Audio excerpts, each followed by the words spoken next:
Welcome, everybody, to FishGistics, Baja 1000 Wrap-Up Show. My name is Cameron Steele. Alongside me, my co-host for this first segment, Ryan Arciero. We're here at Baja HQ, which is our off-road aftermarket store. If you want to get some stuff for your truck or your UTV or whatever, I'm just saying you can come down here and hang out and whip out the credit card. But today, it was free wieners for everybody. That's right, wieners with winners, which means Baja 1000 winners. We have a few here at the table right now. Of course, Ryan Arciero, 3-time Baja 1000 winner. Scott Steinberger, who's won the Baja 1000. I don't even know how many times, Scotty. Five times, but never overall. Ooh, yes! Mark Samuels, speaking of overall wins, the bikes beat the trophy trucks this year. Mark Samuels, Factory Honda, Monster Energy, the 1X. He'll be joining us. And also some other winners we have in the house. 5-time winner, Andy McMillin. We have BJ Baldwin here. Ryan Thomas is in the house, another 5-time winner of the Baja 1000. Rick Munyon, Marty Fioca, a number of big hitters getting ready to have some fun here. Actually, well, we were having a ton of fun out in the shop, having hot dogs, bacon wrap with jalapenos. Did you guys go jalapeno or no? I didn't do the jalapeno. I missed the jalapenos. See, Scotty, I know I did bacon wrap. I did bacon wrap, and that was pretty epic. You went bacon wrap, right? You got yeah. You go cream sauce? I don't usually do the cream sauce, but this time I had to do it. No, I just went mustard. Simple. Got weak, huh? Yeah.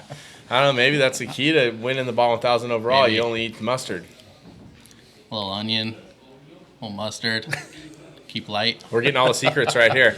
Hey, guys, so we're going to be talking Baja 1000, the things that happened, things that maybe you didn't know about, maybe some of the stuff you could have heard about. We're going to start it off with Ryan and I bantering just a little bit. But before we go any further, I think the most important thing to talk about this week and this month, something we definitely want to touch on, is the passing of Jerry Herbst. A legend, an icon in the sport, of course.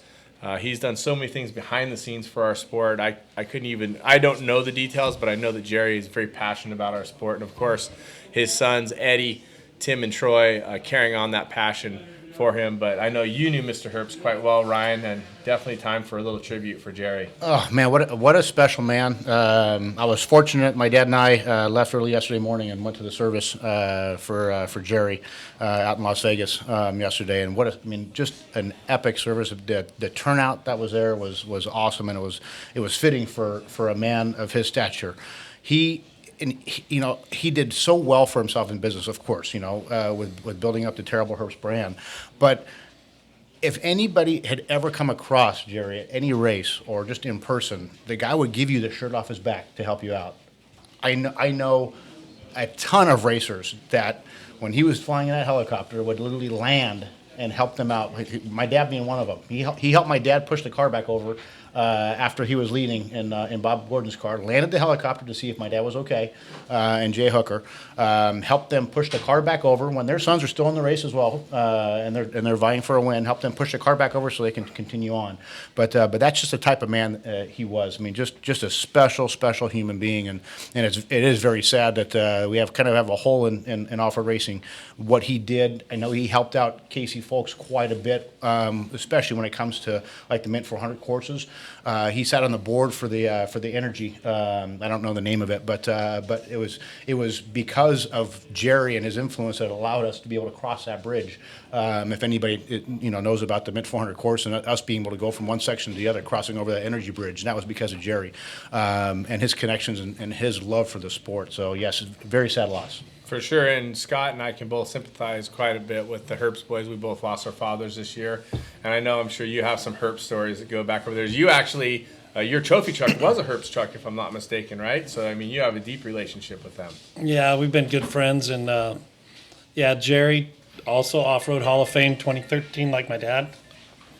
That is not me. Wow, you're live on the air, Scott live on Steinberger the with air. a phone fail. We better You check. just my keep God, him on silent what an all the idiot. time. I mean, Hey, well, I have to communicate. That's what the weatherman does. And speaking of that, go ahead and finish what you're talking about, Herbst, and we'll get to the weatherman. So, no, 2013 Off-Road Motorsports Hall of Fame, Jerry Herbst, along with my dad, the weatherman. So, great guy. Would give you the shirt off his back. We were competitors, yet anything I needed I could get from them. And they always kind of had a heart for the old girl, the old truck. Yeah, for sure. I hear you. I mean, I don't think the guy ever I don't think he missed a race. I mean, even in his the last couple of years he was wheelchair bound, had oxygen, but I mean he was at the 1000 this last year, and he would never ever miss one of his boys' races. And I think to top that off and wrap up with Jerry, but no matter what his situation, no matter what he was doing, if you saw Jerry, he was smiling and telling story to someone. 100%. No doubt. Yes. Just a huge passion for what we'd love to do. Right on. Well, let's tip our hats to Jerry, and of God course, bless. tip a drink at some point for him. I will, and I just want to say the Herbst boys, we're thinking about you, the entire Herbst family, and we carry on doing the Baja thing because we know Jerry, weatherman, my dad, they love it, we love it, so let's keep it going. And speaking of weatherman, let's put this down right here before we start talking to Scott Steinberger. Scott, your dad, of course, was the weatherman, Bob Steinberger. Scott Steinberger jokingly was called at one point Weather Boy, the second coming. I tagged you somewhere at Weatherman 2, but this is how it's going to be from here on out. There's no disrespect to Bob. Scott is the weatherman taking over for his father. So everybody from here on out, just feel comfortable calling him Weatherman, and I'm going to do it from here on out. Scott, you're good with that? I'd rather be racing against you, Cameron. but yeah, I'm good with that. I'm proud of what my dad did, and I enjoy helping you guys. And, I could be the guy calling out 7X an hour ahead at checkpoint 1, or, hey, 7X just had a blown motor, and I can ruin your day. And, I mean, you guys are there and listening to it, and now we have a new demographic with the weathermen. We have the message board, which means all your wives, girlfriends, and mothers at home are checking in on you while it's going down too. In fact, I had a couple guys from your team, their dads were on the message board checking out what was going on during the race. Cool. Well, it just shows you. I mean, it's how critical it is, and I know we've had this conversation before with Cameron and with Fish. Is we have such a lack of finding out information, not for necessarily not for people at the race, even for people at the race, but for the masses that can't go and that want to follow, and for what you do and stepping up, because what you do is not easy, and what you do takes a lot of work and dedication to do it. And but my hat's off to you, man. I think that's awesome. Yeah, one thing I would like to, everybody should have a radio in their rig on race day that's on the Weatherman channel. I know you guys have Without your a own, mic plugged in. Without a mic plugged in. mic. No Richard Craniums, as my dad would say. I try to get away from that, but have a radio on the Weatherman channel, because that is where the information about the race is going on. You are going to find when there's an accident, a problem on the highway, a booby trap to look out for. You're going to find all the information there by listening to it. Also, the biggest problem we're having is all the chase teams all on different parts of the course, they're not listening at the same time. So I'll get the same 12-12 to the weatherman. We're looking for status on 12-12. And then 10 minutes later, a different 12-12 chase truck will be asking for the same thing. But if he had a radio on the weatherman channel, he would already heard it. So Right. by having a radio on the weatherman channel, you will cut down on communications, make Baja safer. And this company right here in front, PCI, call them. They'll get you a PCI radio. Race Radios, they'll get you a radio for sure. That's Scott's company. Hey, so true story. Like when we're not listening to Sirius in the racetrack, when we're going down the highway, we flip it over to Weatherman and listen to what's going on in the race. We're cruising 37 miles an hour, just catching up with what's happening, because you never know what's happening. Right. But if you listen to Weatherman, you'll know. And of course, you got everybody calling out a status here or there. But let's talk about racing and the Baja 1000 for a minute. How cool to be able to call out those leaders when they're making through the milestones. I actually could hear you on the radio before we went, like calling out the 7X and the 1X. I think it was 66X maybe. Yep. And hearing that, I mean, that's bitching for us to hear as racers, be able to hear where the bikes are and what's going on. And I'm sure you do the same for the trophy trucks. Yeah. I try not to be listening to that, but Yeah. Yeah, so, it's kind of like everybody's asking for it. Everybody wants to know, and I know that. So I've kind of got to balance all the radio checks and status reports and everything with keeping up with the leaders, because if I don't give it out often enough, they're like, well, what's going on? And I don't know what it is with most of the guys that lead the races, but they've figured out a way to make these trackers not track. So I don't know what it is, we'll but talk about that with Mark but Samuels in a second. I'm going to just tell you, these trackers are really, sometimes when they don't work, it's hard for us because we can't track a car. So we got to go to ground, and I got guys at Mag 7, Baja Pits, BF Goodrich that are helping us out, because the checkpoints now are really far apart. It's like 300 miles apart. So when you're trying to narrow down where a car's been, having all those extra pits in between really helps. And all you guys that are keeping track of cars, really helping the Weatherman. I really appreciate that. And there's a couple guys at Mag 7 and Baja Pits that really help out a lot. My only suggestion is if there's any place in Baja that you don't like the name people are calling, you just start calling a different name on Weatherman so they'll know what to call it. Yeah, I like that. Well, I like when you call out like Ox Memorial and places that are near and dear to our hearts, or cool spots that maybe only the racers know about. Like when you call out, I think it's Jose's Rooster Bar, going by that. It's on Diablo Drive. Like just fun stuff like that. Just a note to let you know that we hear that cool stuff. It's fun. That's cool. Mark Samuels, you beat the trophy trucks. That's not very nice of you. I know. That's finally. I've been trying to do it. What was since the last what was time the I margin? did It was close, huh? It was close. The I think it was camera. like 37 seconds or Jeez. something What? crazy. Yeah, it is. Like that. Yeah. I told Cody to change that tire faster. It's all Cody's fault. He's right Cody's there. It's fault, for Cody's sure. fault. That's why he looks at me all mad. We were talking about it earlier outside when we were having our wieners. What were you saying is the last time the bikes beat the trophy trucks overall? 13. So 2013. Yep. So I think not too long ago, but still. Yeah. Didn't you laugh. say something? I mean, you've been saying stuff. I say the bikes are never going to beat the trophy trucks again. Well, what I really say, Never's a big I always word. say, this is what I say: the one cars are never going to There you beat go. the trophy trucks. I agree. Then I That I say agree. the bikes I agree. are never going to beat them, and then the year we win, the bikes beat us. Just typical. Bastards. You know what though? It's not Cody's fault. Pat Dean's fault. He got a speeding penalty. I think like 3 minutes and 40 seconds. Yeah. And so for that, it's going to cost him. You can see on there we didn't get one penalty. I think know we're what? probably We- the only person to do We that. went, That's we pretty went good. like 6 races in a row with 0 penalty, and all of a sudden we get a 3-minute penalty. I'm like, what? Speeding, huh? That's what they said. We don't speed. Our speed limiters are set like Below. we're very cautious. He winked at me. How do you guys know how fast you're going? It's all controlled just by hand. You have to read the Stella, deal, the- the yeah, Stella, yeah. and it's all on hand. Yeah. How did your guys' race go? Did you get any problems at all? Not really. At the beginning, Justin Morgan hit a big square edge and wobbled out both the front and rear wheels, so we did an early wheel change. But other than that, it all went really Did smooth. anybody get around you? No, they got really close. They were within like 20 seconds at that point. Like, Justin got back out, and 66X came in pretty hot. So there was 66X. So Uh-huh. of course there was a lot of talk at the 1,000, or maybe not amongst the bike guys, but amongst the truck guys that Colton had come back Right. to race, and you guys used to be teammates. Yep. And now you guys are going to race against each other. So I'm sure there was like some energy with that as well. Yeah, for sure. What number was he? He was on 1X. 1X. Yeah. I was stoked to see Colton back racing, and I was also being his partner for 5 years. A little scary to see him racing down in Baja after his back injury and everything, but it did bring some hype and brought some excitement to the bikes, and kind of made everyone kind of pay attention a little bit more. That's cool. So you guys brought the 1X home, but on top of that, you guys went undefeated on the season. Yep. That's amazing. Yeah, completely undefeated this year, and yeah, it was pretty cool. I mean, Justin Morgan and I work really well together. Justin's an awesome teammate, and Justin Jones jumps in whenever we need him, and we all work really well together, and our goal is to win for sure, and it works out pretty well for us. Who did what section? Morgan was on until 280, and then I got on at 280 to 560, and then Jones got on at 560 to Ojos, and then Morgan got back on. Those are some pretty big segments. I mean, that's like old school Honda style. Like Johnny used to tell me that we would just split the peninsula. I'd ride the top or bottom, and Steve would ride the other end or whatever. It's just like, those are big segments, though. Yeah, they were.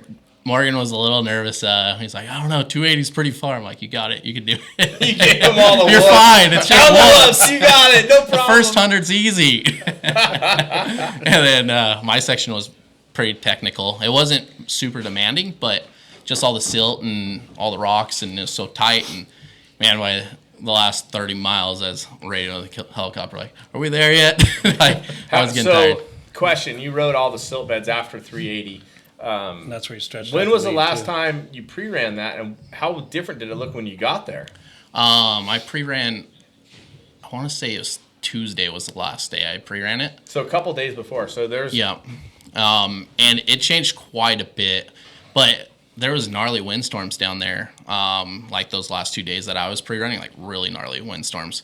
And it kind of blew everything pretty flat, and I was actually kind of surprised. It kind of like almost made a hard crust, but like if you went into the silt, you'd sink 2 feet. But it wasn't too bad. But trucks actually started making lines. Bike guys were the ones that always made the little cuts and everything. And there's one section I remember I was racing down it, did this like big S and climbed up the hill, and someone just went straight up to the left and connected. I'm like, oh, that's interesting. I thought about hitting him. I'm like, no, I'll just stick to what I know. Because you're right, it's always reverse. You're running, you start looking at, as a truck guy, looking, okay, the bike line's over there.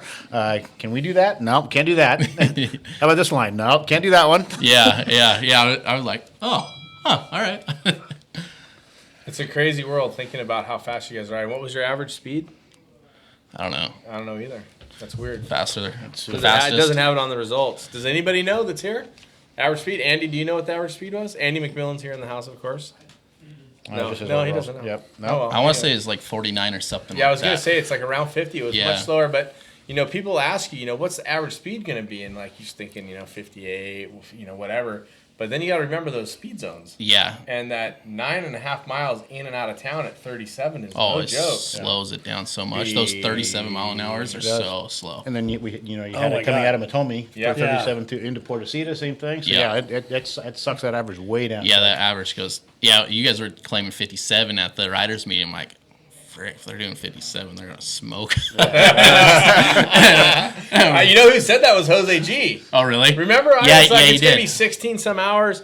And didn't Jose G say it was going to be 14 and a half hours or something It was Score actually that called 57 miles an hour average. I was like, wait a minute, because I was saying 16 and a half hours, but then I started thinking, okay, I should say 16:16 because that's a better time. Yeah. But 16:24 is what we finished in, so you guys must have finished in 16:23. 23, yeah. Yeah. Cool. Great job. So what's Thanks. now what? You guys keep winning, just keep doing it? Yeah, get ready for the new 450X to come out and start developing that. And, that's exciting, huh? New bike? Yeah, super excited about that. Hopefully get one in the next couple weeks and be ready I'm for right San there Felipe. with you. I'm feeling the same thing. I'm ready. Let's have I it. know. I'm ready. I got to go ride one right before we left for the 1,000. I did the intro for it, and it's good. So I'm excited to get it. That bike hasn't changed since 2005. So literally, it's like, it's cool that they're coming out with a new bike. I'm excited. It gives us something to go develop and get ready for next year. Yeah. Yeah. Is it planned to do the same races you guys did this year? Yeah, we'll do Score. We might jump into some Best in the Deserts. The Mint's open to bikes this year, right? Yeah, it is. Yeah. We'll most what likely day is that going to be, or have they said? I don't think the Martellis I've heard a few different things. I heard that it's going to be more of it won't be on like the same race course as you guys. It's going to be like a National Hare and Hound style. Like more single track. Yeah, that's what I've heard, but I haven't got the full scoop on it. So, yeah. But probably do all those just to kind of develop the bike throughout the year for the 1,000. And what about competition-wise? You hearing about more bikes coming back? No, a couple people have said there's supposed to be another team coming down, so hopefully. But that's what I've heard. So I was just curious. I if you heard the same don't know. Not sure. 66X and that Monkey Business team. They stuck with us the first 300 miles pretty tight, and they're kind of figuring it out. So I think they'll be competitive next year too. Scotty, what do you think? When you're on the radio, do you hear about all this closing with the trophy trucks and bikes and like closing ratios? You get some of that up there? I worry about the bike guys more than anybody else because that tends to be yeah. around the accidents. It's not the guys that are out front. It's the guys that are Ironman in it that have never done Baja before. And I'm like, wow, Yeah, that's a big thing to take on. And they're I mean, what was there was a girl that finished the race this year Yes. too, Iron Yeah. Woman. Iron Woman. Yeah, we And actually got to Liz, spend some yeah. time out with her And- while she's pre-running. And I'm just those are the people I worry about. Those are the code reds, broken bones and yeah. getting hurt. What are some of the things that frustrate you, Scott? You have a moment to talk to the public that's out there. I mean, it's obviously the stuck mics, the repetitive questions. I mean, when there's an emergency. Patience, people don't have patience anymore. Oh my God, I turned the damn thing off. What the hell? Here, Live take this. on FishGistics. Work that thing for Someone me. else turn it off for him. Jesus It's Dave Christ. Sykes of all people. I thought I turned it off.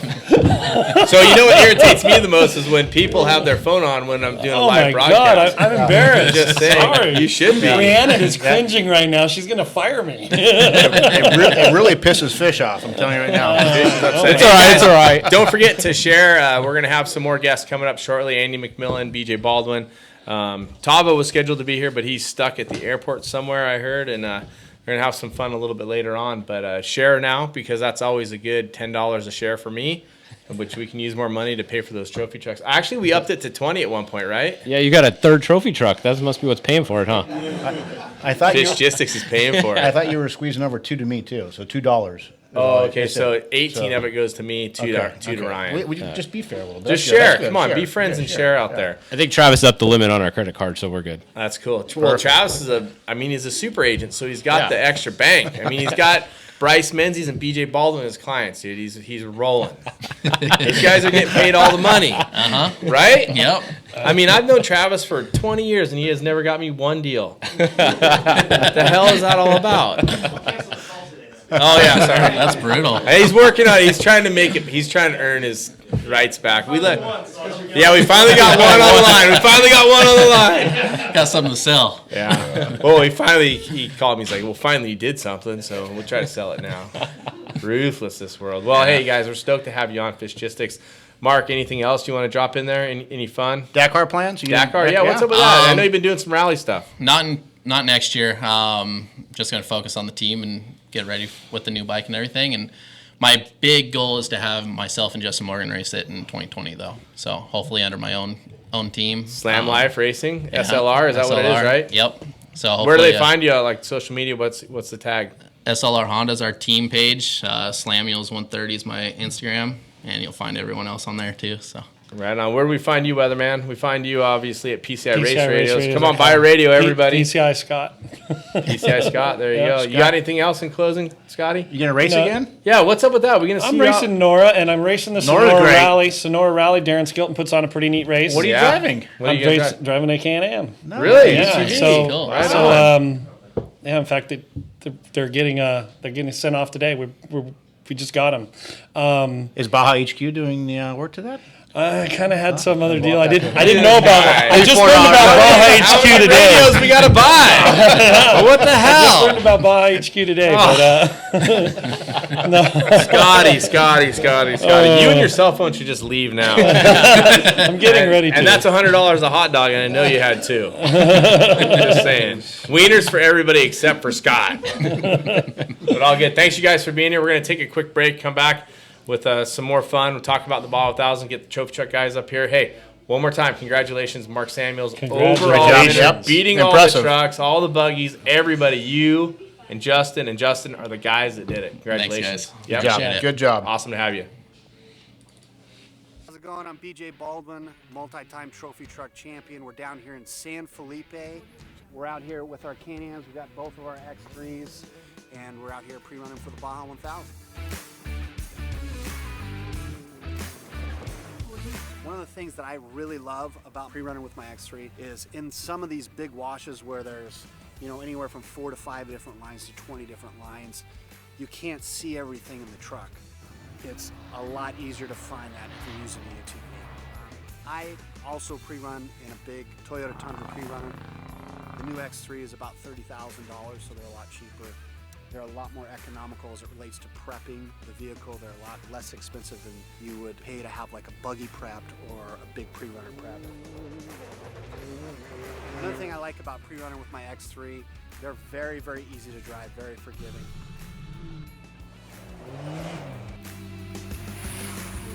Topping off on fuel, topping off on pretzels. I throw a pre-run snack. The way I do my notes, I really focus on high-speed sections because that's where most of the danger is. You know, anytime you're going over 60, 70, 80 miles an hour, I have a lot of notes there. Brought a couple friends down here, and they brought their UTVs, they brought their Can-Ams, so we've managed to have a lot of fun. Super salty. It's a little dusty. Get in, and you can see. This has been an awesome pre-run. Tori's doing a great job on the notes. Having a lot of fun with Travis, Fish, and Sparky. This has been one of my more fun pre-runs for sure.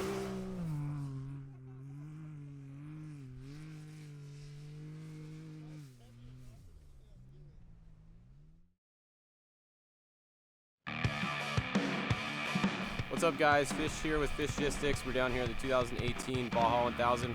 We're shaking down the new FishGistics pre-runner. We started out with the Can-Am X3. We dropped it off at Baja HQ, had them throw a bunch of parts on it, and we brought it down to Baja to have some fun.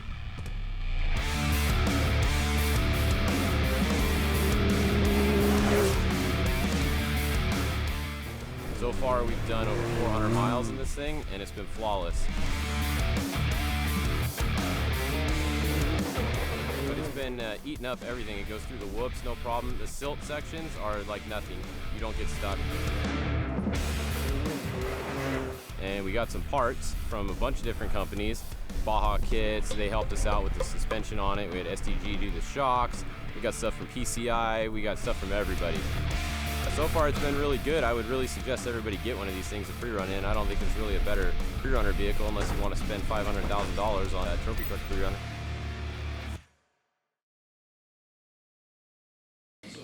Welcome back to the FishGistics show. I'm Ryan Arciero, and I got a brand new co-host now with Andy McMillin, 5-time winner of the Baja 1000. I do want to clarify one thing as we say that.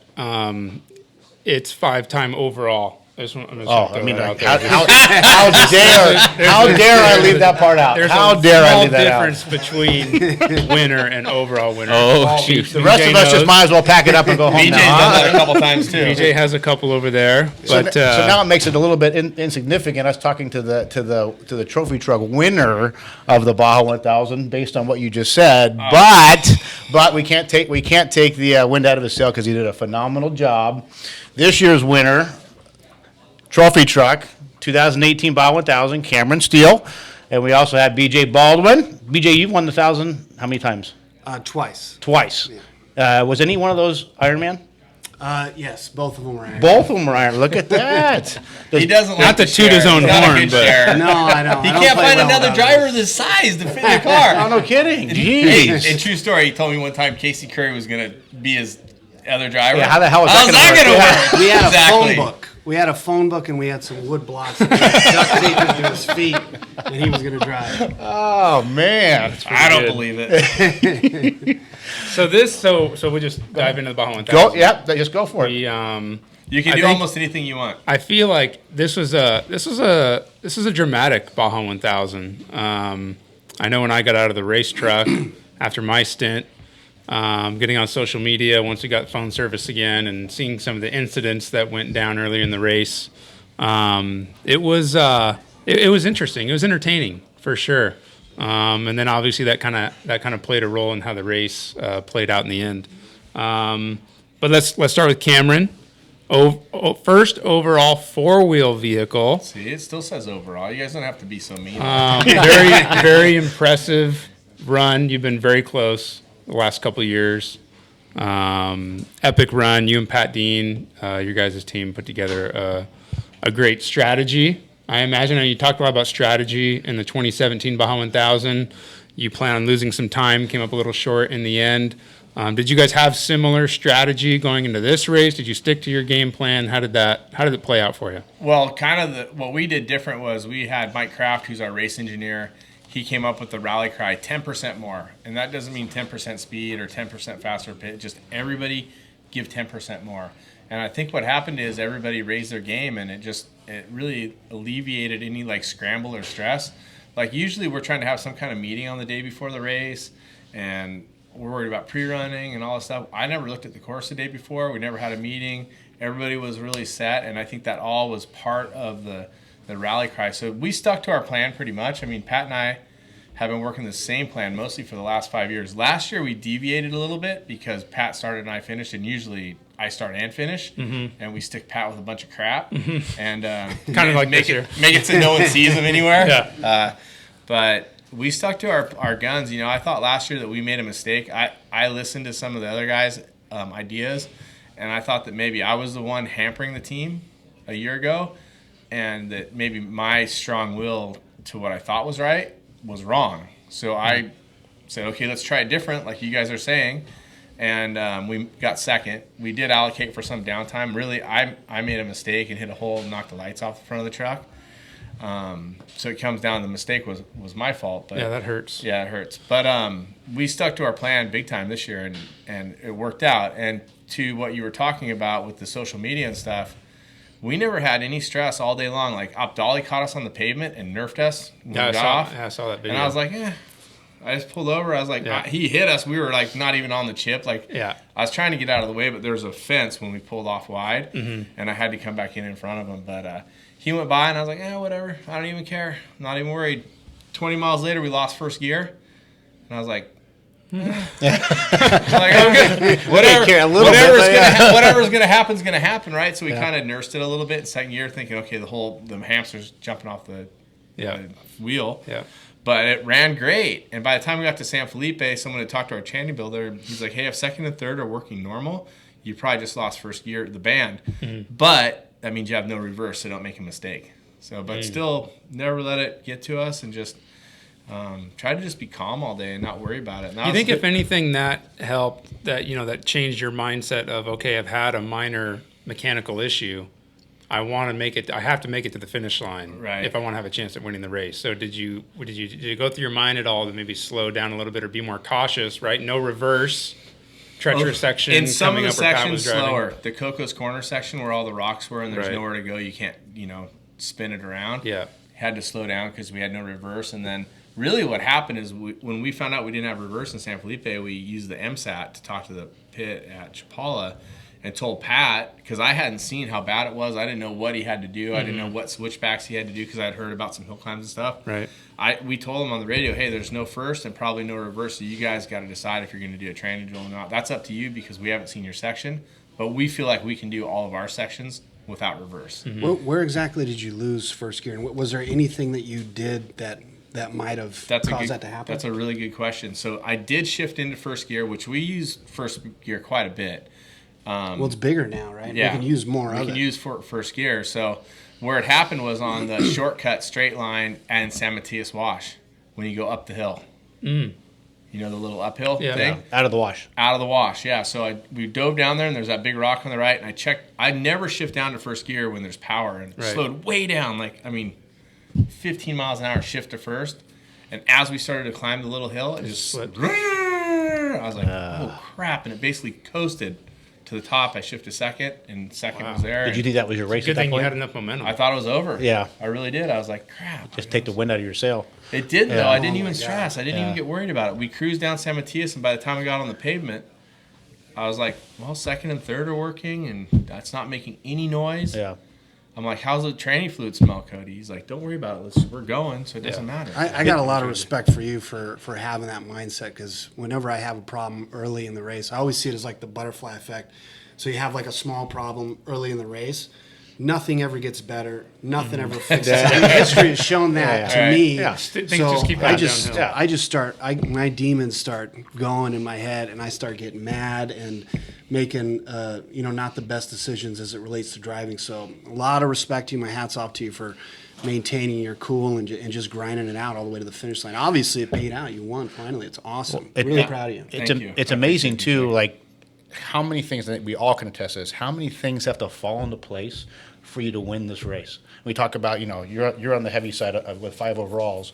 You got way more defeats than you had. And 5 is huge. Yeah. But there's way more defeats than there are wins. Absolutely. And how long it's taken you to try to get this win, and everything that had to fall in place for you to cross that finish line first. Same thing with you. So all those things that had to take place, it's pretty amazing.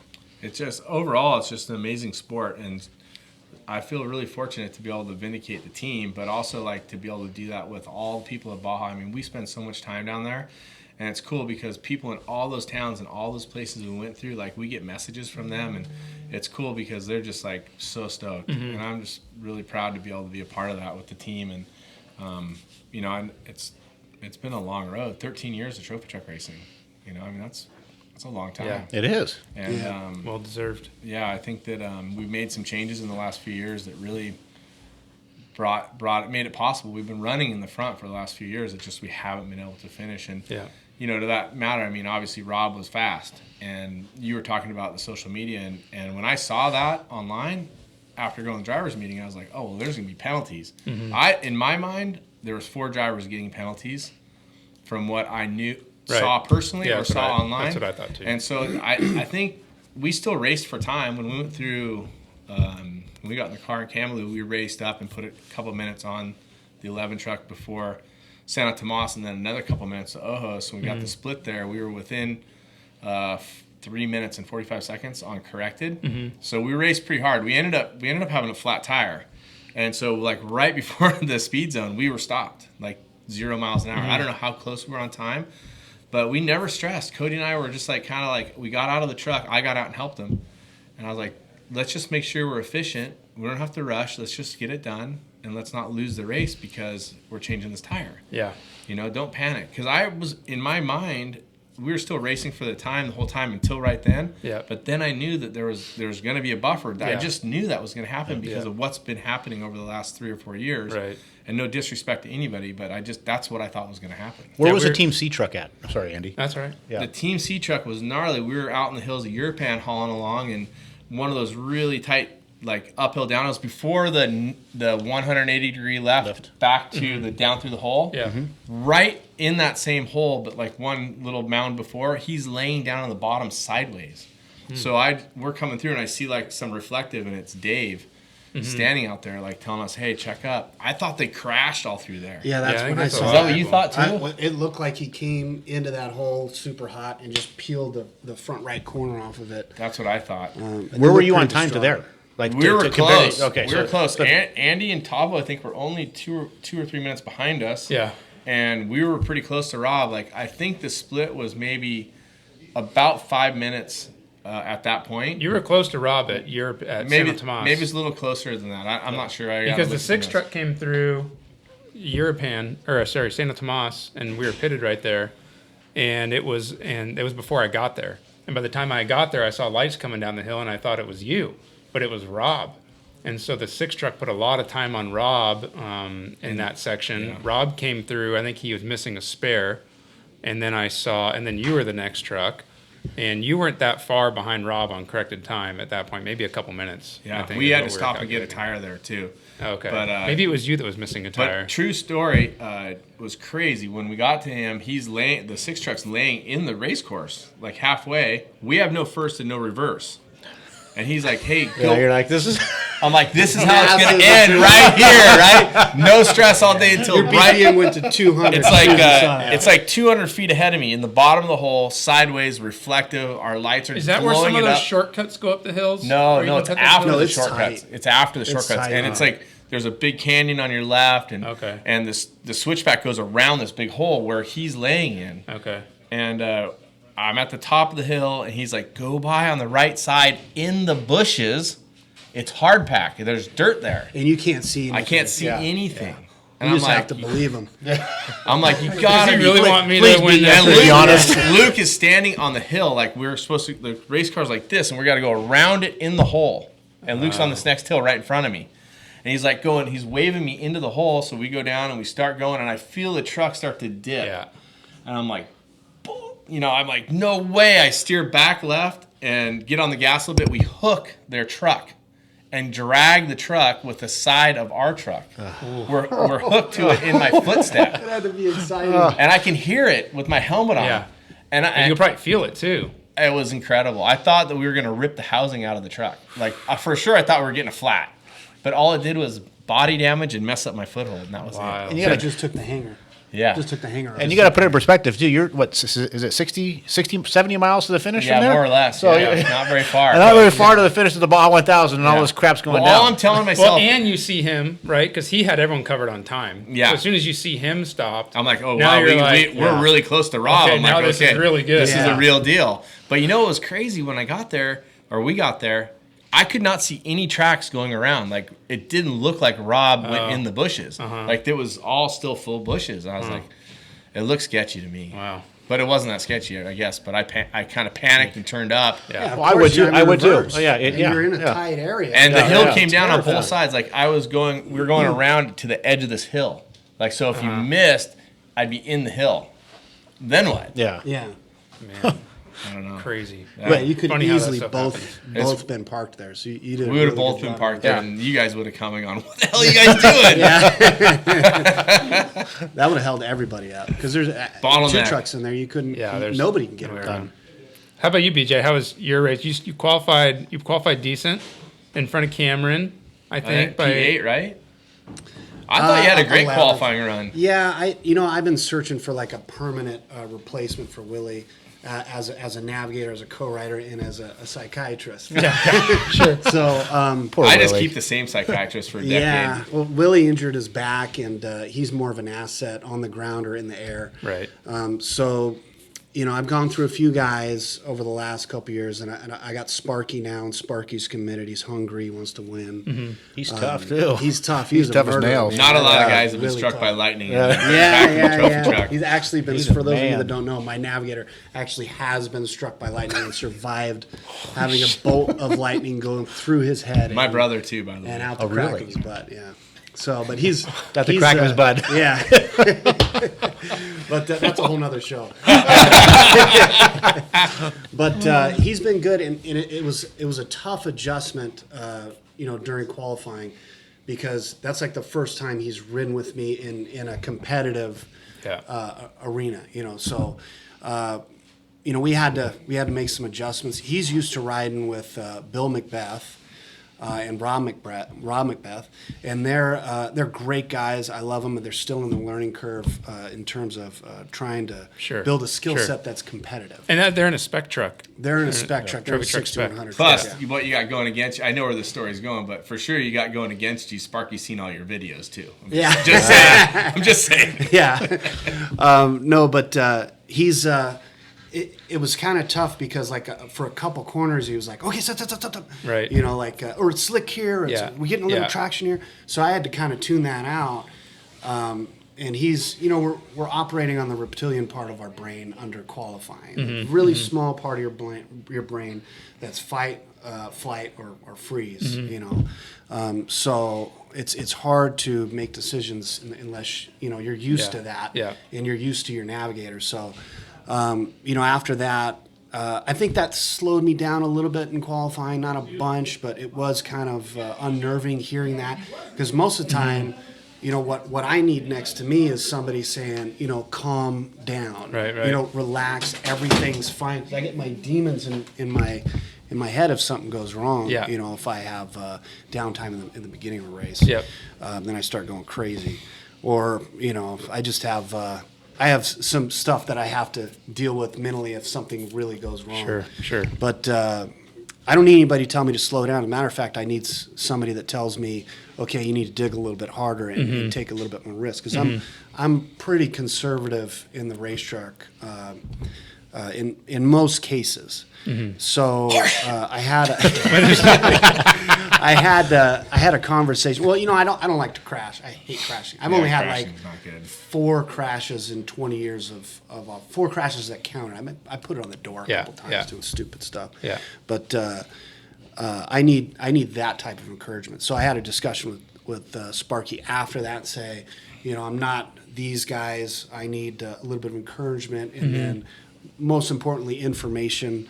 trying to get information about where all you guys are at, so I can make the best decisions possible. Yeah. So I mean, it's really they're a coach. They're Yes. helping coach you Yes. through. It is amazing The race. how my case, important that my right coach. seat guy is. It really is. People Yeah. say, "Oh, he's just sitting there along for the ride, maybe looking at the gauges and stuff." But no, he's not at so all. important. He's so important. He's as important as a driver, because the confidence level that you have, like everybody here knows, when you're out there, and somebody's not doing the job that you need them to do. They may be doing a great job, but not the job that you need them to do.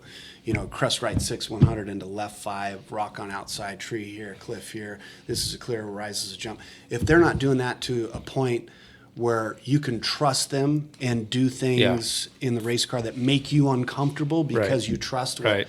what Yeah, the he's level of telling you, trust is huge. then if you have that comfort, you can go 120% as opposed to your 100% or 90%. Absolutely. So having a navigator that you really, really trust is really important. I think I found it in Sparky, so I'm really excited about what the future has. Well, it looked like it was working out for you from what I've seen on times and stuff. The first couple 100 miles of the race, I want to say. Yeah. Through Borrego and all that. I know you were right there. You had an exhaust problem, right, or something? Exhaust. I did. I've worked with Uribe from King Shocks, and I've really worked hard with him. He's worked hard with me in terms of getting the truck to do one specific thing and then do all the other stuff pretty good. Not as good as your truck, but going through Zoo Road, that type of stuff that's like 3-4 foot bumps. Yeah. We got it working through there really good, where I like kind of lean on it a little bit till it goes to about 85 miles an hour, and then I put my foot all the way down, and it's comfortable. And really the main thing is trying to keep the aerodynamic platform of the truck as small as possible, not get it stepped out and keep it straight. And that's what I believe, where the honey is, where the speed is. Everybody has their own belief, and we all set up our trucks differently. But that's how I set my truck up. So I was trying to take advantage of that because I had some clean air, and I was leaning on it real hard, and probably harder than I should have. Well, obviously harder than I should have, because we had a problem with the delamination of a tire, which is rarely ever happens, and I had a delam on the left side, changed it as soon as I got to the trash dump. Yep. And then I went 2 corners, and we're one of those straightaways. I think we were doing like 110, 115, and I had delam on the right side, but it came apart in a way where it completely smashed the right bank closed, the right side of the exhaust. Wow. To where you couldn't even blow through it. It just happened to be one of those freak things where it smashed that bad, and it shut the motor down. And we went, whoa! And I was like, "Oh, it's done. Let's go get drunk." So Not quite the case. yeah, but we ended up being able to unbolt the exhaust, discover that it was fine, and put new tires on it. And then we went to my first pit, and I love my guys, God bless them, but they really, really made a big mistake. I got short fueled at the pit. And there's all how it is. All these guys, some of the guys that haven't been to Baja as much, they've got a massive adrenaline dump. Yeah. When the truck comes in, and A lot it's of coming in pressure. on the chip sideways in the pit, they make mistakes. So. Right. Nervous. Yeah, we had a mistake. And the even bigger mistake is doing the fuel calculations and not really realizing that I didn't get 3.5 miles to the gallon. Yeah. Pushing to San Felipe, I know a lot of guys did that. 1.8 we get through San Felipe. Yeah, my fuel mileage, I actually got a lot less. I pitted up at 170. Yeah. And even my fuel mile per gallon to there was a lot less than what I thought it was going to be. We had 2 off the start. 2 usable gallons left in the tank. And you pitted in your first pit was San Felipe? Before. Oh, before. Was it burbling or anything? No, never burbled. And the reason why is because we're in a straight line most of the time. Yeah. But if we go side to side, we know we're running out 20 miles before we run out. But it never happened. So but there was a lot of risk there. we had it. We were watching it because San Felipe was our first pit, and I typically don't get good mileage at all. I hate to say that, but I get crap mileage, and so we watched it, and we had a number we needed to hit in order to make San Felipe, and we were hitting it, and I'm like, well, this is the best I've ever got. I mean, this is fantastic. Managed it. And it managed it, yeah, and I knew I had to manage it, otherwise we weren't going to make it. Well, I was on Cody. I'm like, well, we got plenty of speed zone. We got the 37. Yeah. I'm like, let's go to San Felipe. Yeah. And he's like, no. I said, and then so we left it, and then I talked to Kraft. I'm like, I think we can go to San Felipe. And then they added the extra speed zone at the beginning. I'm like, we can go to San Felipe. Yeah. Cody's like, shut up. and so where'd you go to? Like right after check one? Right at check one. Yeah. Yeah. Yeah, we stopped. I saw a video of you in there. Yeah, fell off the jack. Yeah. So we had pit practice, endless pit practice, and our trophy jacks, the bulletproof jacks, they have 2 settings. And so when you wheel it around, you have it in the upper setting, and then you set it for pit. And what happened was, as the jack striker went in, he pushed it up into the lock position for the push around. Instead of pushing down on the jack, he pushed up on the jack. And so instead of stopping and unclipping it and going down, because he had time, because you're still waiting for the tires to be done, to come off, he pushed up and struck it and went. And what happened was it was too much against the bumper, and it just didn't get a full strike.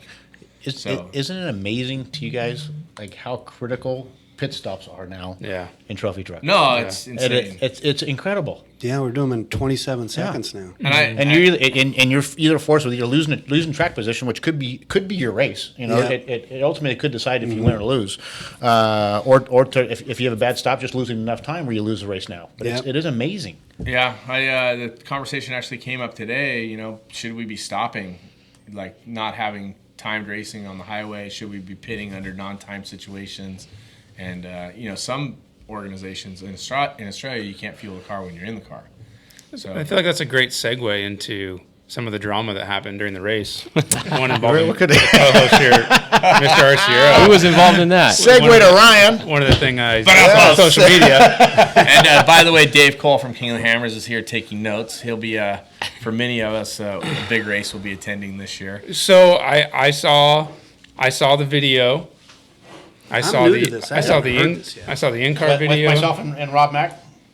No, I haven't heard anything about well, you're going to hear about it today. I can't wait. Does anybody have popcorn? To get good. How is it possible that you don't know about that? No. More lies. I think Fish already had like 30,000 views halfway through the race. Yeah, do you have the video? Not right here, right now. It's on the page. Fish, you're fired. I know. I should have got it. You knew we were going to talk Let me work on it while you guys talk about That it. should be But the I new think what came out fired. of that was you had a part failure on your truck. Was it caused by the incident or after the incident when you were trying to? It was. Because I can imagine Ryan got passed on the highway by a competitor, number 11. Oh, no, I did. Who's number 11? I did see this. And there's a lot of controversy surrounding it.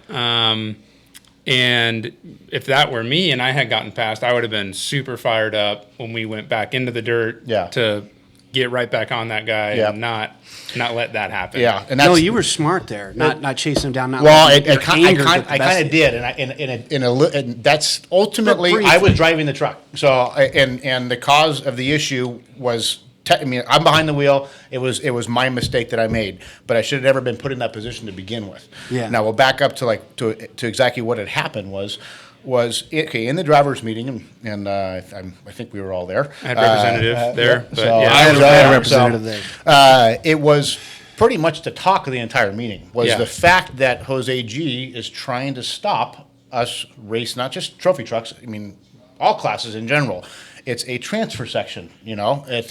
First thing my co-writer said to me when I got back from the meeting to update me on what had been said, he's like, only thing you have to know, no passing on the highway.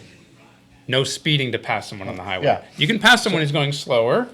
No speeding up to gain a physical advantage over a competitor on the highway. So for Brady to have brought that up out of the gate. Obviously, it had to been the huge topic of the meeting itself. That's my point, So yes. not a side note Right, of right. it all. Yeah. And What brought this up was Justin Davis smashing the Wilsons to the 500. Right? that and, Yes. and then I know Rob had a couple other incidences. I think one with Abdali coming towards the finish by the Pepsi stand, where I think he dove underneath him. And then there's one with Abdali, I believe, diving underneath somebody heading up to Mike's. Lofton last year. Lofton.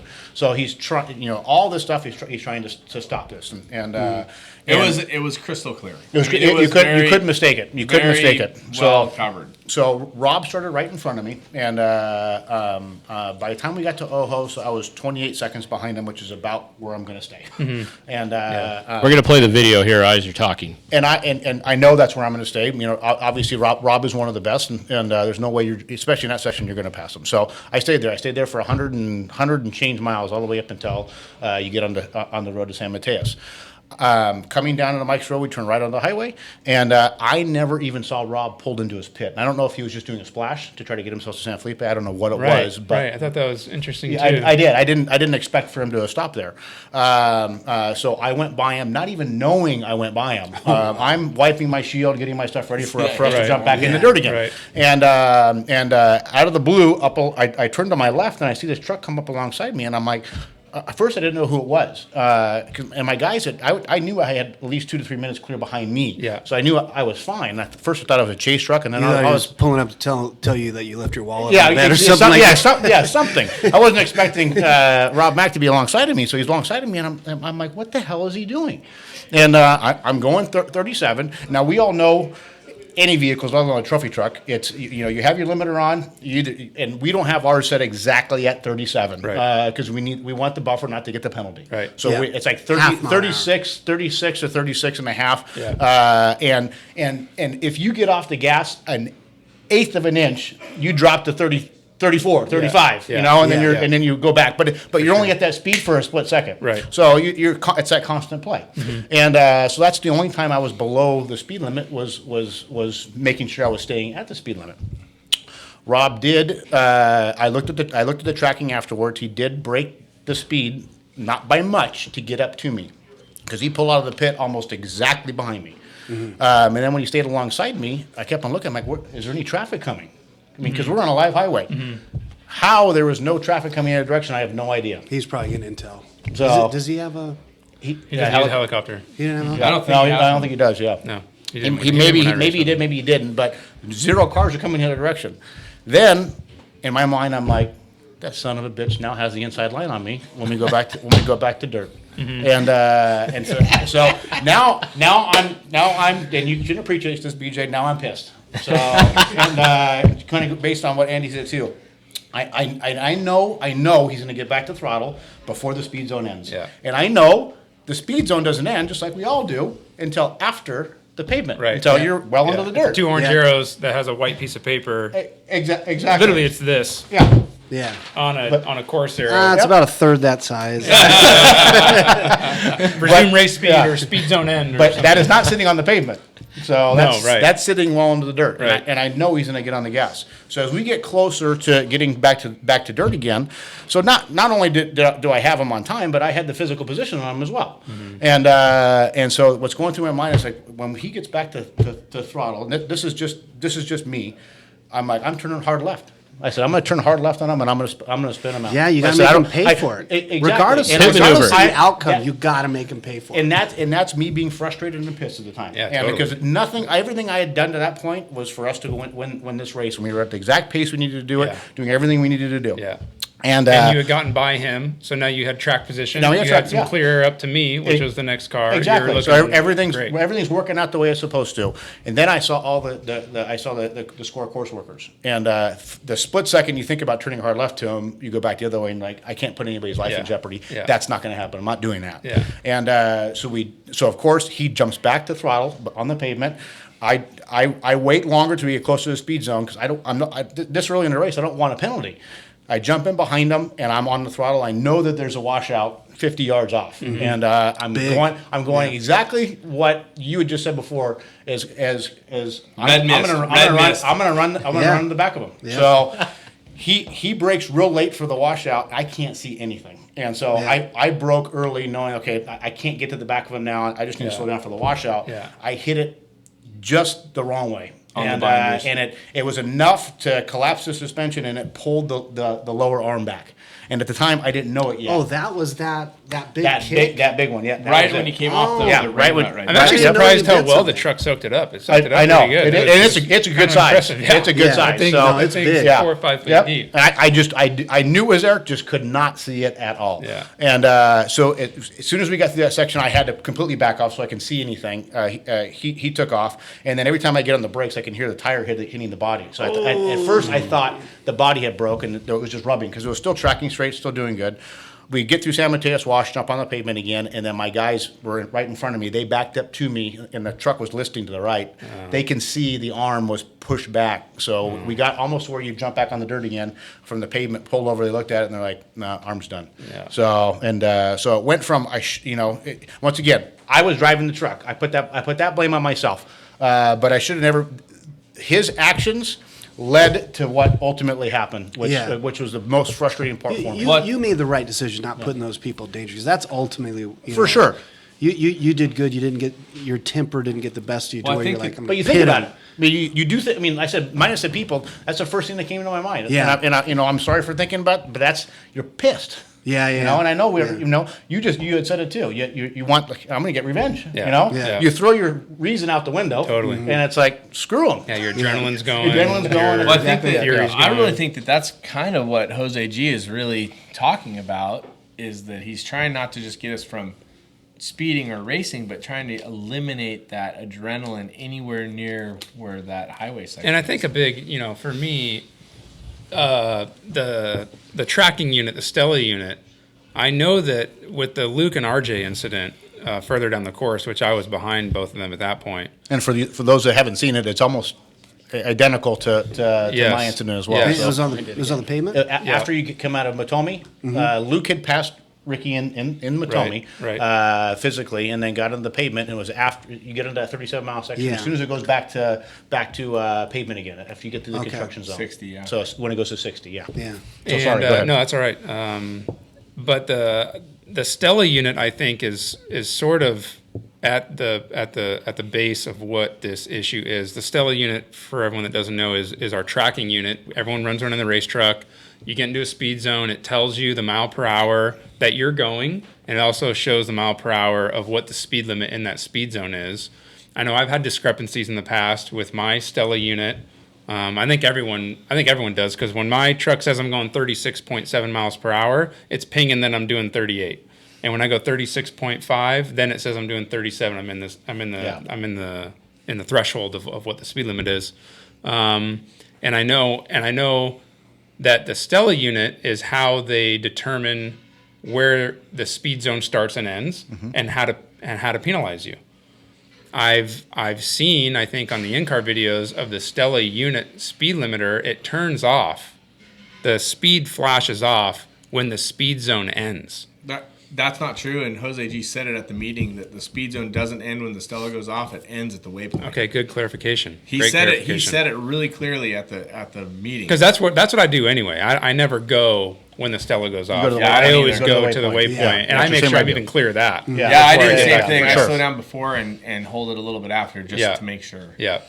So I mean, I don't know. I think there's I mean, Scores does a great job. Jose G does a great job. I think racing on the pavement, there's no reason for it. There's no need for it. We shouldn't be doing it. It's Right? I completely agree. I do. It was fun back in the day to be able to go 140 mile an hour, but you think to yourself, how do we not have more incidences? Why?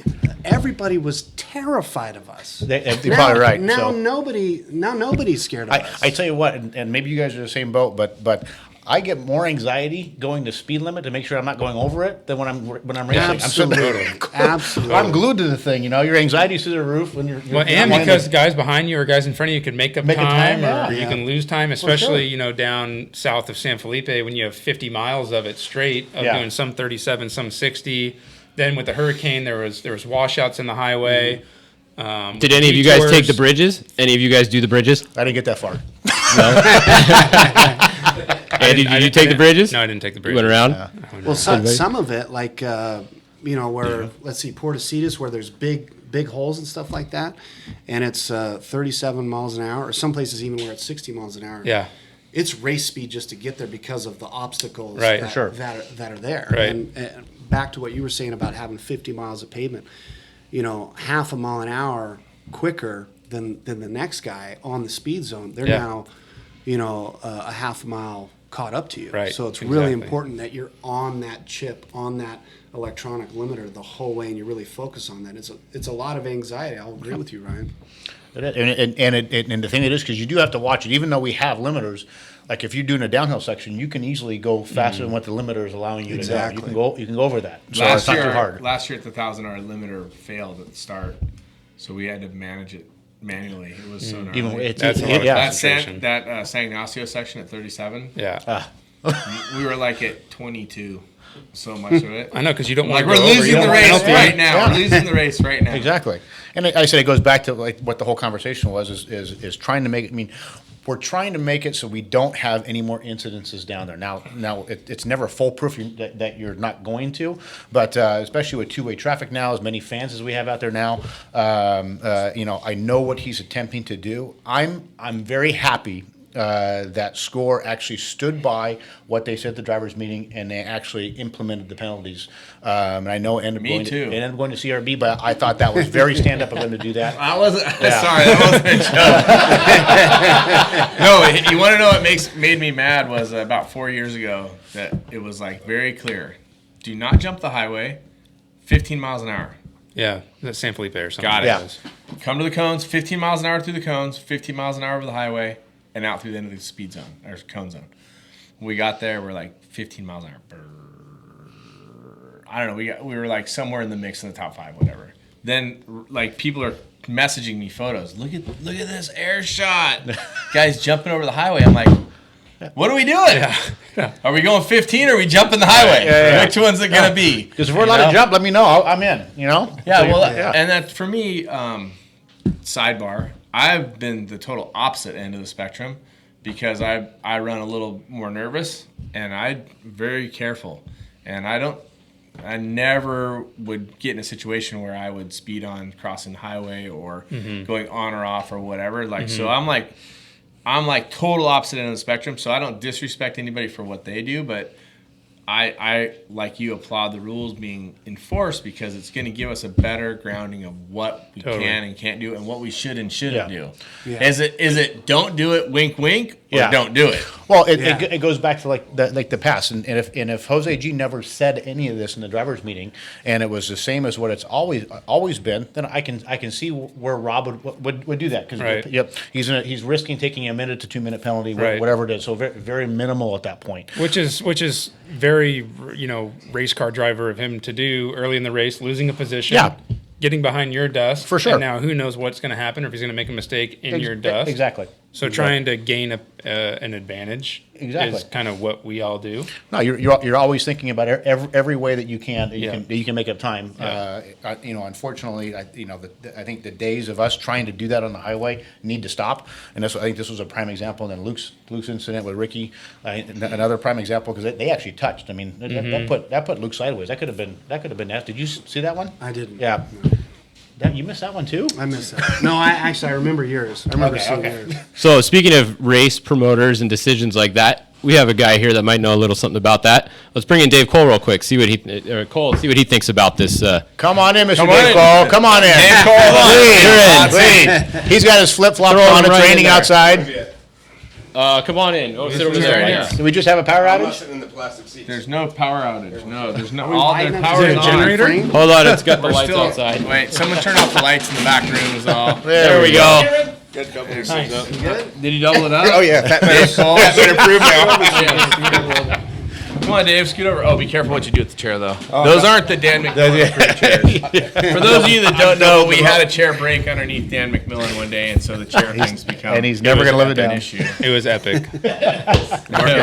Hey, you know what's epic is he got fourth in the race. That's got to stop, Travis. And it wasn't until the penalty. The best is actually that Bryce got penalized and bumped Dan, 2-4. Oh my God. It's even better. He finished 5th, and we were sad that Dan didn't get 4th. But then after the penalty, everything was right in the world. Oh man, That's hard. Poor Danny. Hey, you know what? By the way, I saw Danny at the start line, and he looked like a little bound up. Yeah. But he ran a great race. I he wanted did. to tell him. I haven't talked to him. He ran quick, and I know he was worried that Opdali and I were going to have some crazy line to go around, which we ended up having one. But Yeah. Opdali just was going on kill speed. But I thought Danny did a great job, man. He did. Really good. He's always there right at the end. You know, he runs a fast pace, but a more conservative pace. But he's always there at the end. You know, that's what I told him. One of these days, what it takes, like you, Cameron, the last couple of years, you've been knocking on the door at a lot of the races, and it just takes that consistency to be there for Keep putting one of yourself in the position. right. Yep. One of those times you're going to break through, and it's going to happen. So Completely agree with that. So I feel like he's Speaking of I feel like heartbreakers, he's close. poor Luke. That was Yeah. a tough one for him breaking So down. what ended up being And we the don't problem, forget we you know? got Dave Cole here, but go ahead. Right. Thanks for talking coming in, about Dave. the Appreciate you. We did awesome in the Baja Luke 4 and 5. had he had something in the engine. I'm not sure if they know what it is yet. Something on the front of the accessories, right? related. But it wasn't related to the Ricky incident, like that whole thing. That way, it wasn't related to that at all. I'm not sure, but Okay. I don't. Is I he don't running a think so. Dugan's or a Croyer? He's Croyer. He is Croyer. Yep, he's Croyer. Right there before. But I don't think it was engine. I think it was accessory stuff. Is what I okay. heard. Like something on the front of the motor broke. Yeah, not sure. We'll have to text him. He's your and- cousin, and dang see it. what's going on. I feel like he did tell me, but I don't know if I You just forgot weren't or if listening. I'm not supposed to say anything. I forget. All right, so you brought Dave Cole up here for a reason. Absolutely, Dave. Welcome. What's the reason? Well, we were having a discussion about race promoters or sanctioning bodies and enforcing rules, and it'd be good to get, obviously you're knee deep in this, Yeah. to get your thoughts on. He hasn't had to deal with the trophy truck guys. Yeah, it's coming. It That's gets to you coming. soon. So don't have any gray areas because we're gonna find them. So We got plenty of guys like that. No, I was in the drivers' meeting. I love Rob Mack. He's been racing with me for quite a while. But he was wrong. I mean, they were abundantly clear that my guys were not in the drivers' meeting. I was the only one from my team in the drivers' meeting.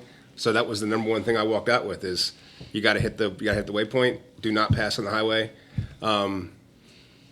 I pulled up next to someone on the highway like that as well, but they were going slower and they were blocking the road. And I know exactly in that spot they were blocking the road, so it wasn't like a risk thing. yeah. But he certainly got competitive advantage on the road, and they were adamant about it. And I'm happy that Roger and it's Jose, right? Yep. I'm happy when a promoter does what they say they're going to do. So it's cool. I mean, with you and how you run your stuff. I mean, me as a racer, I mean, I can appreciate when it doesn't matter who you are, or what team you are, what sponsors you're from. The rules are the rules. You don't like to go somewhere else. Right. Then don't race. But that's the rule. So do you kind of go by that same motto? I've said more than a couple times. I know you have. So. He's DQ'd winners before Yeah. for missing a virtual checkpoint in the bike race. We've had it in And the truck race, too, We've had it in King of the Hammers as well too. I've never had anybody. I don't believe I had anybody that's openly just tried to cheat. But we've had people that broke Make the mistakes. rules and they make mistakes and they've been penalized for Pay it. the price for it. Yeah. Unfortunately. Yep. So Are we going to be racing on the highway at King of Hammers? If you are, you've messed up pretty bad. You made a mistake. All right, so You can let jump me ask all you the this. road Do we need crossings. thicker skid plates for this race? No. No rocks at all? No. We're gonna pre-run. How many miles? It's 80. you have 120 miles of unique dirt. You're going to run both sections twice. Nice. So He you're- didn't say rocks. He said dirt. dirt. Yeah. So that's good. Yeah, but So- pre-running. We're pre-running it for like 4 days. I heard. You have 3 days of pre-running available to you. Yes. So I'm bringing a bigger skid plate. Plate. This is gonna So is it anything since you announced the race? Yes, sir. And announced what you're doing? We've Obviously, a lot of changed it people. like 6 times. Yeah. Yeah. So is there anything new that the general public it's doesn't hot air know? balloons we're actually racing. So just in case you Even guys- better. I never Yeah, read that even better. better. They scare me. Now. Which is, Yeah, I wouldn't do that. I think the big thing that changed, aside from the invite process, and quite honestly, I mean, when we started this, I didn't think anybody was coming. I mean, we talked about it. It's like, I don't know, 10 guys, 15 guys. And Lies. And so like, Guys. I figured he'd be retired by then. So. Our eyes. But so the big thing is the qualifying, the prologue. We were doing 40 miles, basically the second loop, the 40-mile loop. We were doing that. with 1 minute increments. And I've come up with a course that's 20 miles, so we can do 2 minute increments. So if you are starting from the back, you're not going to be completely hosed by dirt, by dust. And the dust is different there. I mean, it tends to be more coarse sand, so it doesn't hang as much. I mean, it can. It's heavier. It falls to the ground quicker. Yeah, it falls to the ground quicker, yeah. And based upon the weather they're talking about, I think we're going to be more about mud than we are about dust. But It's cold out there, man, in February. Mud suck it bogging. up, Buttercup. I have seed heaters, so I'm all good. I saw you. Did you say you had Sirius in your truck at the 1,000? Did Were you you hear that? You were like you that? serious? No pun intended. No, I wasn't. But you do have seat heaters. I do have seed You are serious about that.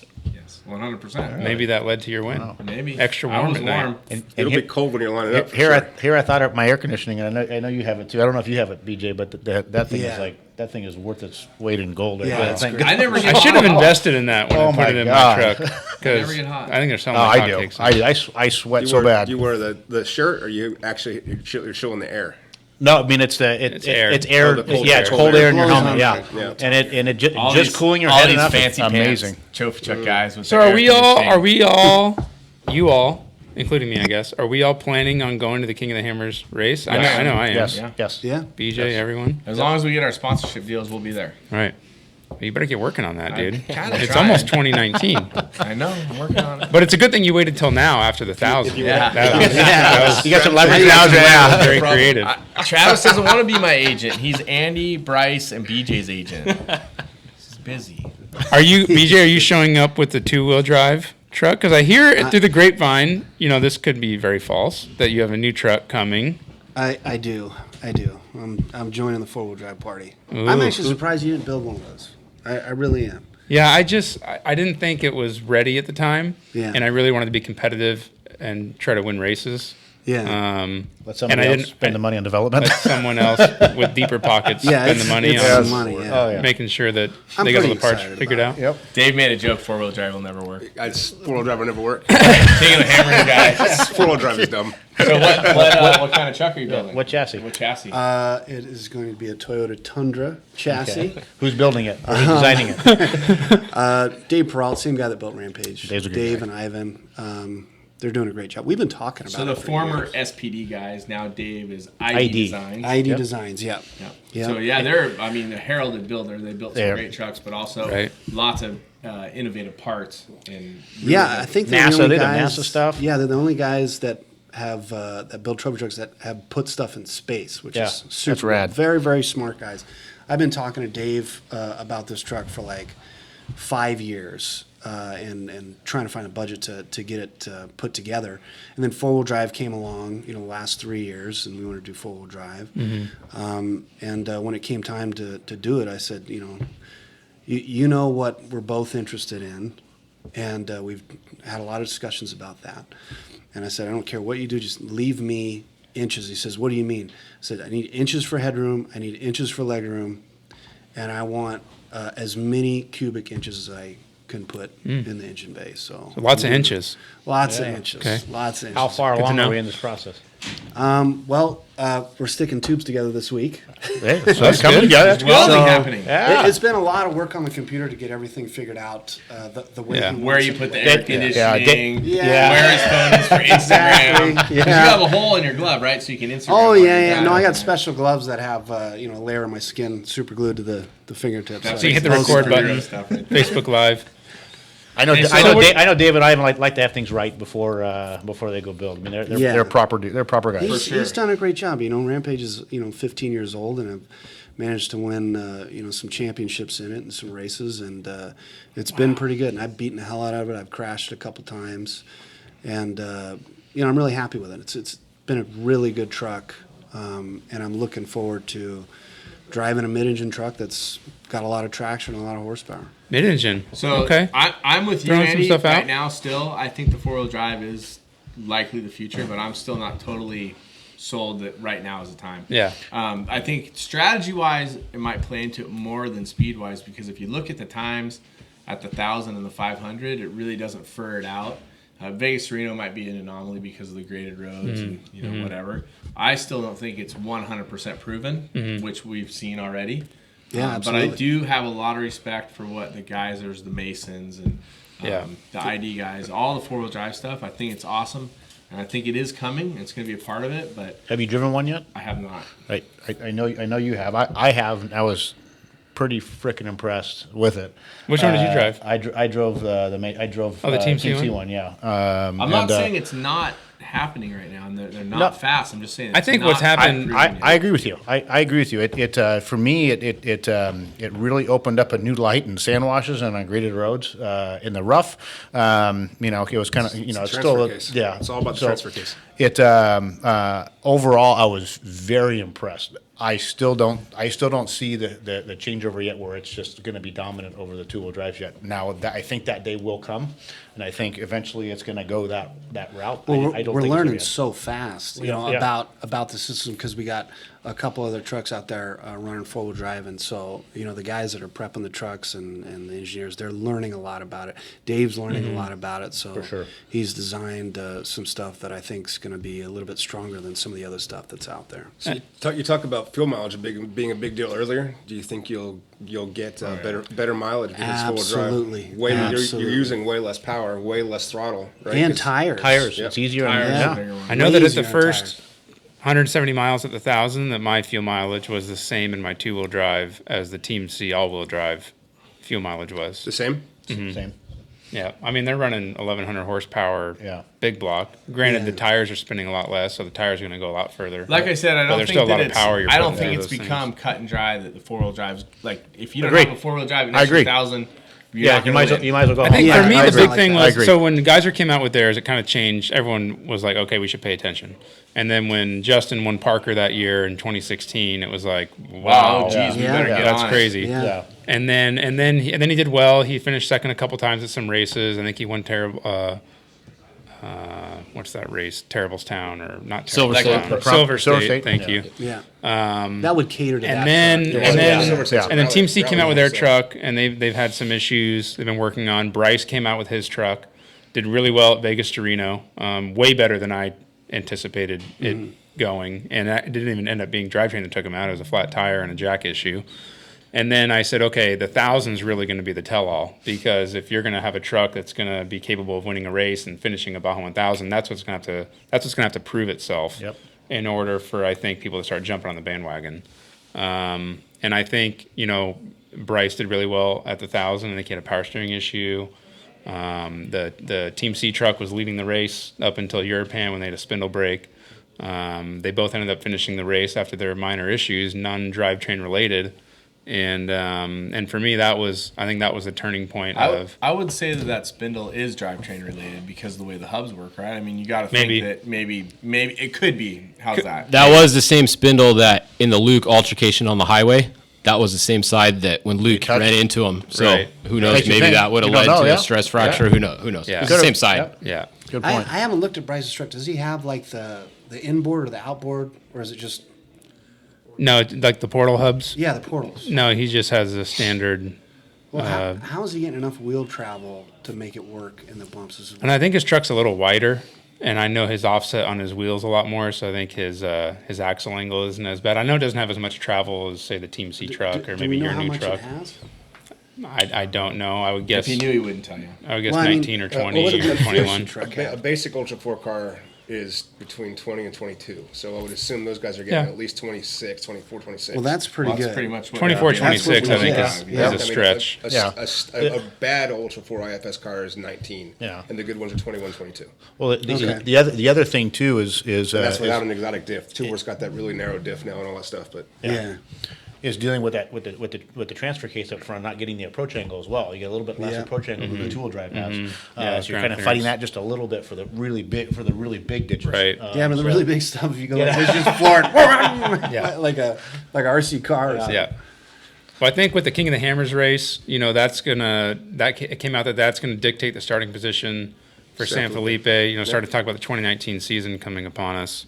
All of a sudden, there's 5 races you have to race if you want to race the Baja 1000. Right. yeah. Score the previous race is going to dictate how you start the next race. So I think it'll be really interesting to see what happens in the championship for the Score Series next year, because I know all the guys that are racing those big races, if they want a shot at winning the 500 or winning the 1,000, well, you're going to have to race San Felipe. You're You're going to have to race the new 400-mile race in September, the Lucerne Gonna race. have to do Dave's race. Going to have to do Dave's race in Yep. order to get a good starting spot for San Felipe. It So puts I think a lot it's of pressure on the teams. And I think it's going to be doesn't leave interesting. A lot of extra time. Yeah, You know? because I mean the championships have been, not everyone concentrates on a championship, right? So if you're doing well in the beginning of the season, maybe you'll enter that third race and try to go for a championship. Yeah, I think at the score third race there was only 12 or 13 trucks. Right. There wasn't a lot of trucks. Right. But and so I think next year it'll be big. It'll Just be like exciting. San Felipe, the last couple of years or this year blew up because Yeah. it had relevance to the Baja 500. Yep. No, absolutely. Right? I think there was over 30 trucks at San Felipe this year. That sounds about right. I think so. Yeah, there was 32, I think, something like that, right? Yeah, it was the most it's been in a long time.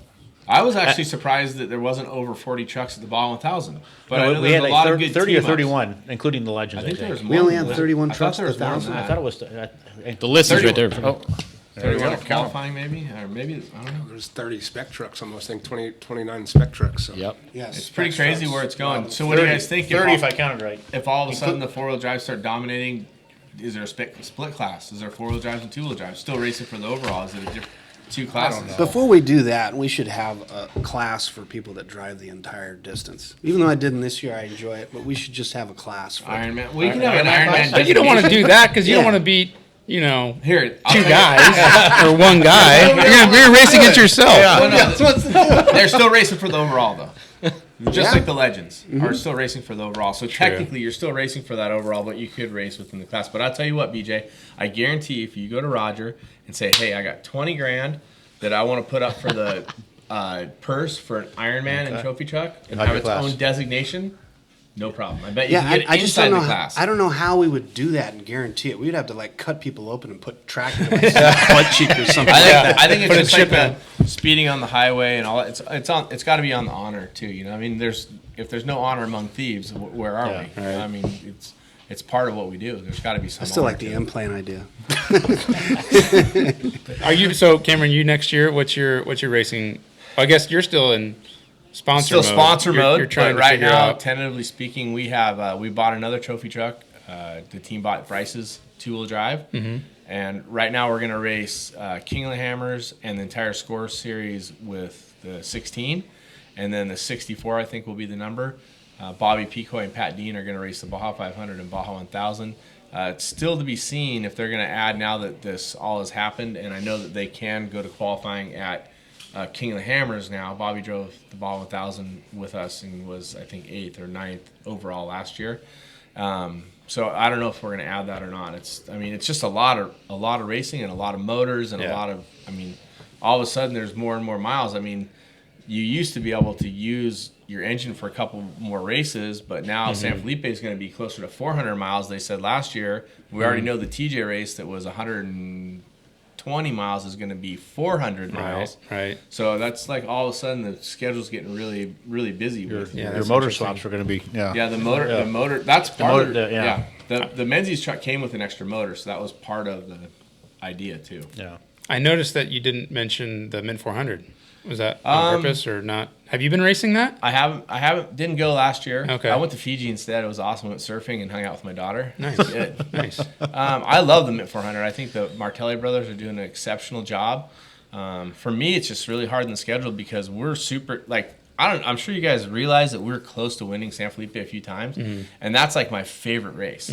So we need that's my favorite race for sure. Over the 1,000? Yeah, Really? I like Wow. San Felipe better because there's so many different lines and options, and hitting all your lines all day long. Yeah. I think is pretty magical. And it Yeah. also is like good for guys that really want to pre-run. You can go out there and spend the time and look around. And we actually made a couple of mistakes early in the race last year. But I love San Felipe, and I really want to win that. So our focus right now is on that I think it's April 7th. Yep.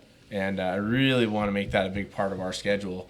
But I would love to go to the Mint. I just don't know if we have the motors and the funding to do it. But I'd love to do it. I mean, BFG's involved with that, and we're a BFG team. And I think they had 50 trucks last year. So you want to race where all the best trucks are. Yeah. You know? Absolutely. What about you, BJ?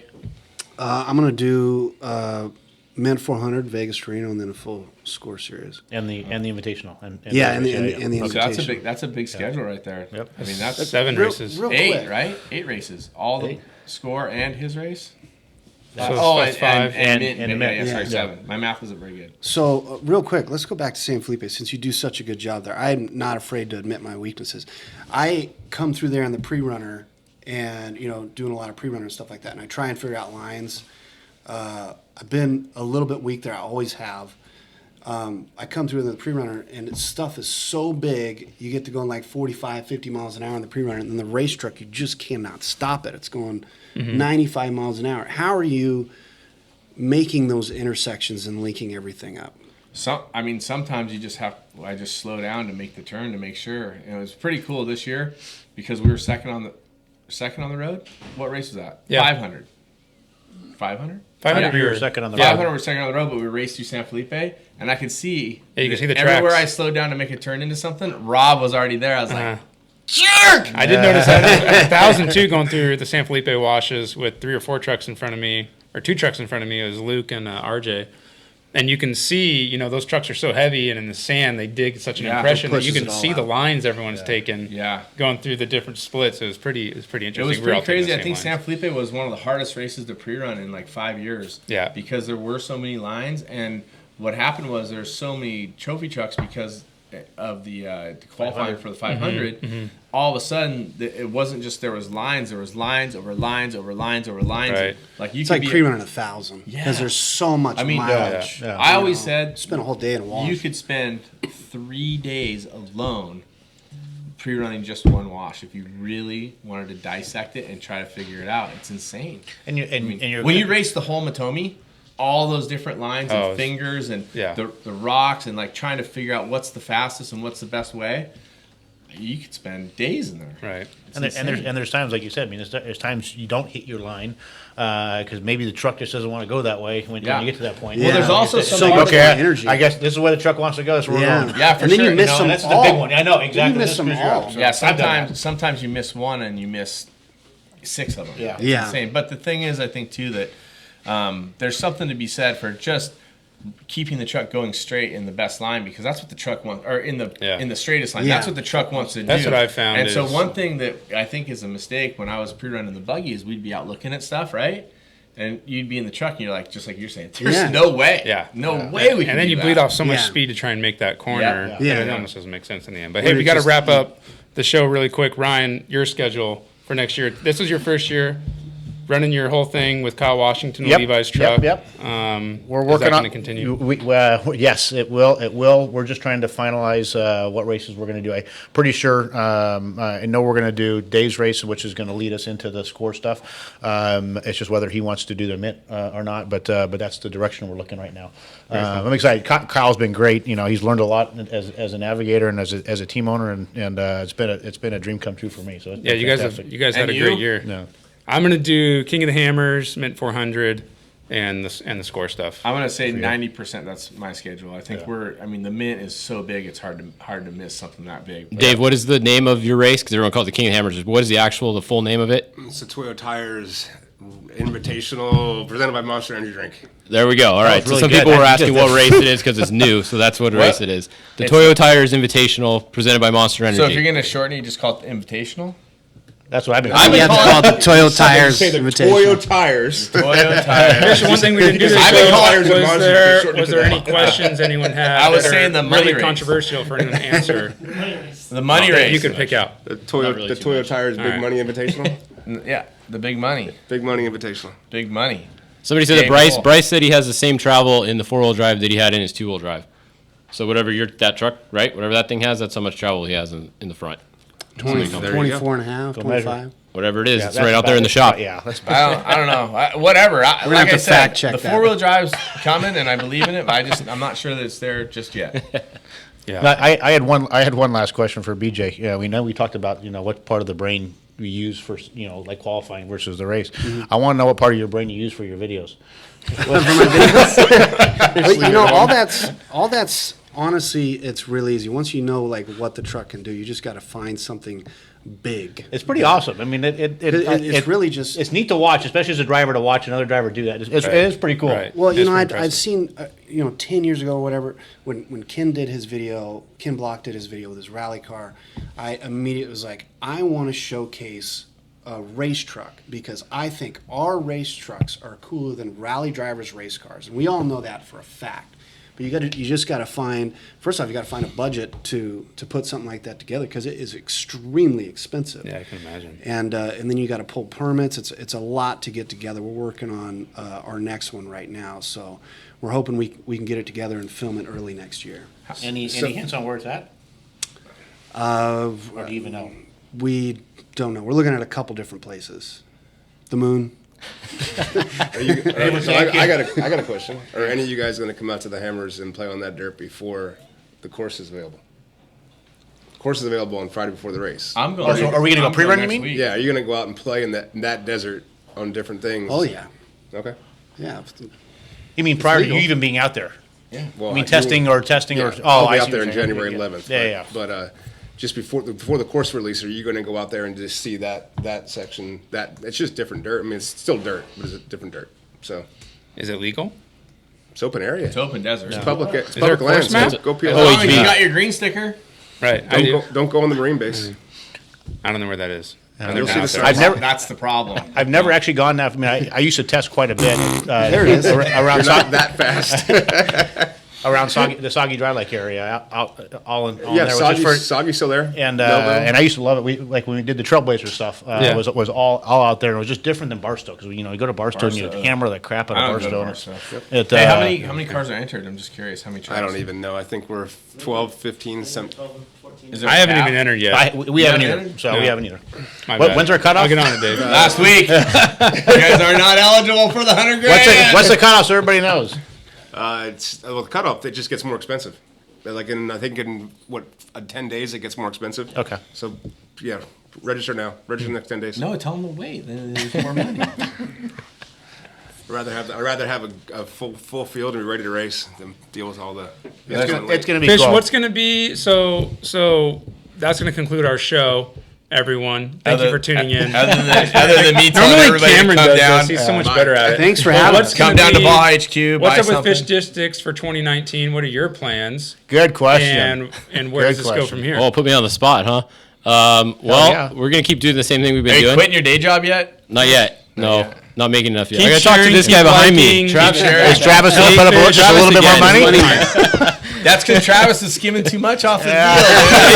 Exactly. That's what I'm saying. What do you get off of my stuff? I've been like banking so much 80%? money on there. I get 20 cents a share, and I have that validated. 20 He cents a gets share. $18. He That's gets going. $2. That's too, going. That's yeah. been going down. It I'm was like sorry. 10. Did I say 20 cents? Yeah, $20 a share. 20 cents a share, much better. And that goes back to 20 Parker. cents. Back to Parker. Cameron's not racing any And race. I just want to see the amount of shares we got for going live at the start line of the ball without. That was good. That was good. We really appreciate. Everybody likes it when you do that. Yeah, well, that we definitely try. gets a lot of hits. try. But we're gonna keep doing these shows.